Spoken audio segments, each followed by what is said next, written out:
చిన్న ఎవడు పెద్ద ఎవడు రాజ్యమేలే రాజు ఎవడు సామ్యవాద పాలననే స్థాపించగ ఎన్ని నాళ్ళు.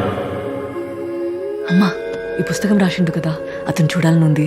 నువ్వు గనక కనిపించేలా చేస్తే కోడిని కోసి కలుషాక పోస్తా.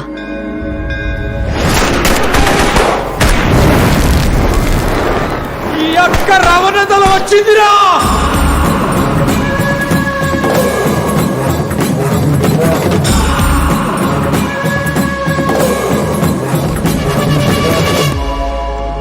నీకు నేను అభిమాని అయిపోయాను. నాలో ఏదో తెలియని భావోద్వేగం రగులుతుంది. ఈ భావోద్వేగానికి ఏ పేరు పెట్టాలో కూడా తెలియడం లేదు.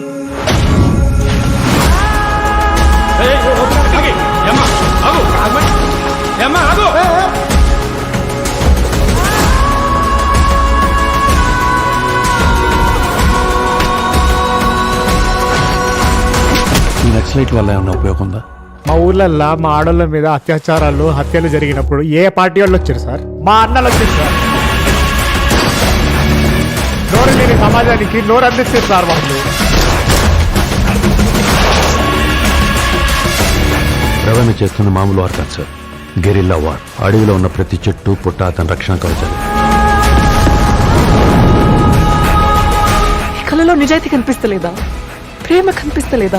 ఇక్కడ రాత్రి ఉండదు, పగలు ఉండదు. ఉన్నదల్లా ఊపిరికి మధ్య ఊపిరి స్థలపరిత యుద్ధం మాత్రమే. కొన్ని వందల మంది అమరులయ్యారు తెలుసా? అసలు చౌకీ ఎలా ఉంటుందో తెలుసా నీకు? తెలుసు.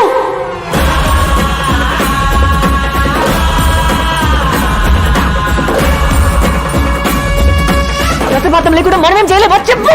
రక్తపాతం లేని దగ్గర మనిషి పుట్టుకలోనే ఉంది.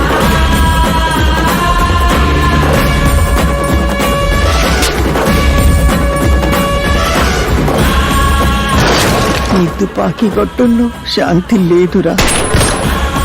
శాంతి ఆడపిల్ల ప్రేమలో ఉంది. ఈ బూర్జువా వ్యవస్థలో మనిషిని నమ్మించి మోసం చేసుకోవడానికి మాత్రమే ప్రేమ పనికొస్తుంది. నీ రాతల్లో నేను లేకపోవచ్చు కానీ నీ తల రాతలు మాత్రం ఖచ్చితంగా నేనే ఉన్నా.